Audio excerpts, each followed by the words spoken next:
Welcome back, everyone. Today we're going to talk about opportunity zones. Now, I mentioned this in a couple other videos. I wanted to get into a little more detail so you knew what these are all about. Now, again, if you have any other topics that you want me to go over, comment down below, let us know so we can get it out there for you, get you the information that you want. So again, getting back to opportunity zones, this is something that's only been around for almost 4 years now. The idea behind it was to incentivize investment in a certain area. So let's start off first. Obviously, we want to know what the benefits are, because if there's not enough benefits, we don't want to bother with the rest. There's 3 main benefits for opportunity zones. The first one is the deferral of a gain into an opportunity zone. So if you're selling an asset and it generates a gain and you invest it in an opportunity zone, you will defer that gain instead of recognizing it, and you will pay the tax instead for the tax year December 31st, 2026. So that means you're paying the tax in spring of 2027. So right now, that's about a 5-year deferral.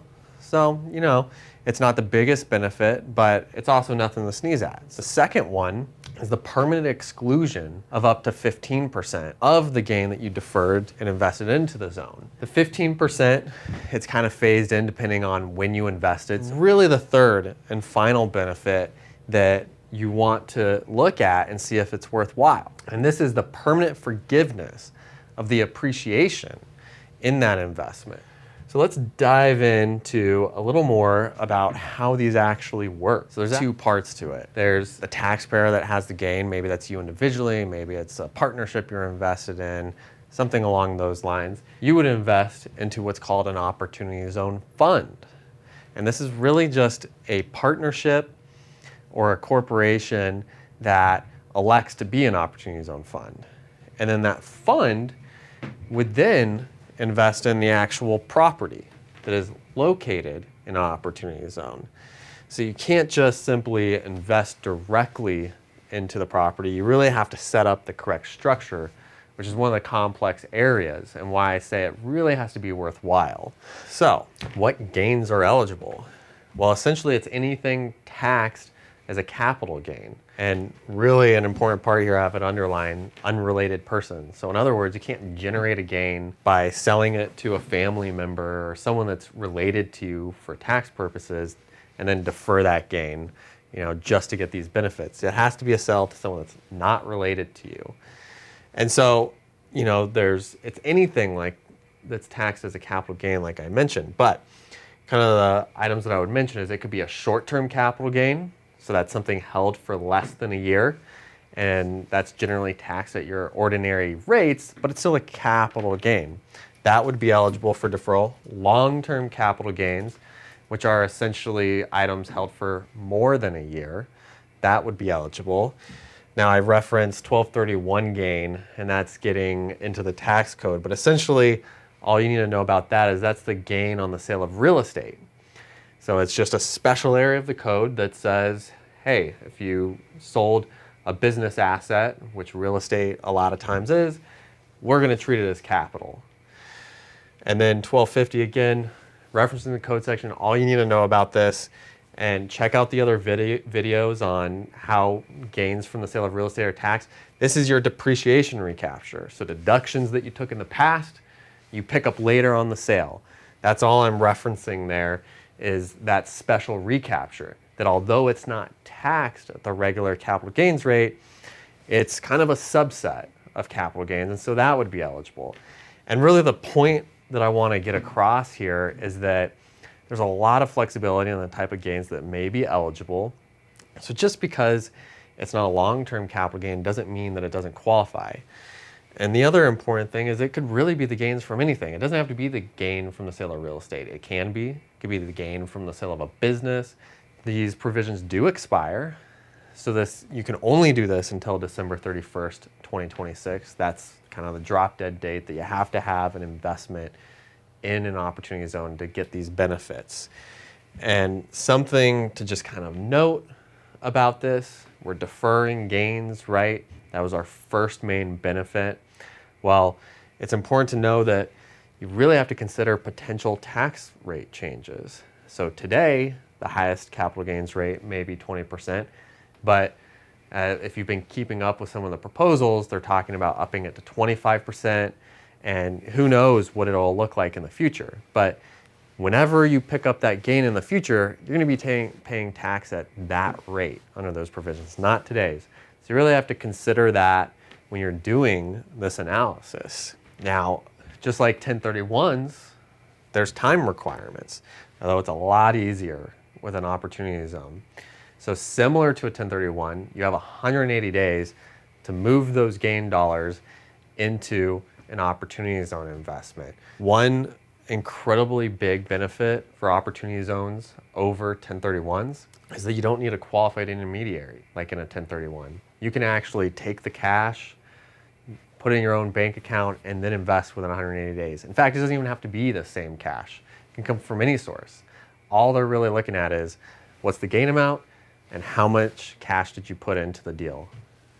So let's get a little more into, well, okay, we referenced a qualified opportunity zone fund, but how does it actually qualify as being one? You know, like I said, there's a lot of compliance. We'll kind of keep it as simple as we can, but give you enough information to have an idea of whether this may be worthwhile. So essentially it's an entity. It's either taxed as a corporation or taxed as a partnership, and 90% of its assets must be in an opportunity zone. So this basically means that you look at the balance sheet, and let's say you start with cash, and then you have your investments in different property. Well, the biggest thing you're really looking at is how much cash do I have compared to total assets. You can't have too much because cash isn't in an opportunity zone. And you can't have an entity holding a ton of different properties, including ones that are not in a zone, because you'll also fall outside these provisions. So that's really the biggest thing that you need to know. Otherwise, it's relatively simple to create this. Once you have the entity set up, it's a matter of elections and having the right things in the agreement. But really, that's all it is from that perspective. And then when you have that, there's a couple options. You can either directly invest in opportunity zone property, real assets, or you can kind of do it in one of these indirect ways, which are the most common. It owns another entity that then owns the assets. And we won't get into why that's critical the majority of the time, but just know that that's one of the ways that we achieve some of the good benefits. If you're doing one of these indirect ways, and this is one of the benefits, in order to qualify as an opportunity zone business or something that a fund could invest in, at least 70% of its assets have to be in opportunity zone property. So if you do the math on that, start at the upper layer with a fund, only 90% has to be in opportunity zone assets. And let's say its asset is this business. Well, then the business only needs 70% of its assets. So you actually, when you go down the layers, maybe at the end of the day, only 60% is opportunity zone assets. And so that could be a great planning tool depending on the types of property, what qualifies. You know, we won't get into the details, but just know that that's something that with a lot of clients of mine, we've worked around those rules to make something qualify that may otherwise have not qualified. And then again, I'm not going to get into all the details of this, but you kind of have some things on the screen to reference. But essentially, we need to define what opportunity zone business property is. And it's essentially something that you've acquired after this law came into effect, so after 2017. And it has to be from someone unrelated. Now, this is probably one of the most important things to remember. This is what trips people up a lot. So you can't have already had land that you wanted to build on before 2017, and then all of a sudden say, oh, it's in an opportunity zone. Let's go ahead and reap these benefits. It doesn't work that way if you already owned it. And you can't say, oh, my family member has this piece of land. I'll just buy it from them. That way at least one of us gets the benefits, because they would be related. So you can't do that either. So it really has to be something you've acquired after 2017 that comes from someone that is a third party to you. So that's really the biggest item to remember. And then I just really want to go over here The major differences between a 1031, because that's something that, probably everyone's familiar with at this point. Maybe you've done them in the past. And then comparing that to doing an opportunity zone investment. Because I think a lot of the times, depending on the situation, an opportunity zone investment may be a better choice in the long run. So first big difference with a 1031, whatever the selling price is, that full amount has to be in the replacement property. Well, for an opportunity zone, you only have to invest the gain. So you may be able to invest a much smaller amount to reap the benefits, and that can be huge. Next part, and I kind of already mentioned this, is with a 1031, there's very specific rules around basically not touching the money before you acquire the next property. So you need a qualified intermediary. This is all out the window with an opportunity zone. Doesn't matter. So that makes it much easier to execute.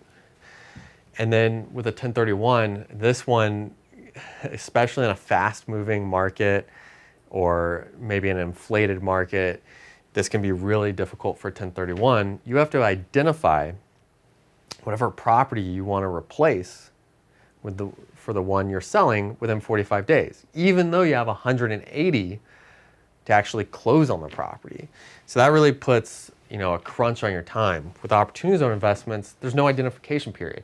As long as you've invested within 180 days, whenever you realize the gain, you're set. Another big difference is eventually the gain on a 1031, it's going to be recognized. The gain you deferred and the gain on the replacement property will be recognized. With an opportunity zone, you can receive an exclusion on your deferred gain for up to 15%, plus you can get permanent forgiveness on the new investment. So that's a huge benefit, and that's really why a lot of times this may be a better choice when you compare them side by side. So another difference, and this one is just, I'd say this kind of is equal between them. With a 1031, you have to acquire like-kind property. And what this essentially means is if you're selling real estate, and now you can only exchange real estate. Before you used to be able to exchange other types of assets, but now you can only exchange real estate. Well, most real estate a lot of times is like-kind under the tax code. So you can replace, say, an office building with residential, or you can replace land with a building. There's some flexibility there. With an opportunity zone, you can really, it doesn't have to be like-kind. You could sell stock and acquire an operating business, but your limitation comes in where you have to find something that's actually located in one of these zones. So that can be the challenge. Now, the last part that really makes a difference is in partnerships. 1031s can be a challenge because a lot of times there's disagreement between partners. One may want to take the cash and run and do something on their own. Maybe there's been a disagreement between the partners and they want to split up. Or maybe one partner wants to defer and acquire certain property, and it becomes a real planning challenge to really execute those differences between the partners. With an opportunity zone investment, you can have a partnership, generate some kind of gain. Say you had a real estate partnership, you sold something at a profit. Well, you all can do your own thing, right? One person can choose to take the cash and go. Another person can choose to invest in an opportunity zone. You don't have to do the same thing. And that's a huge benefit. So just to kind of wrap up here, opportunity zones, they have huge opportunity as their name suggests, incredibly complex. So make sure, if you're interested in this, talk to a tax advisor, do your research ahead of time. You don't want to try and set it up and then find out that you blew it later. So it's been great chatting with you again. Again, let me know if there's any other topics you want to explore. I look forward to seeing you next time.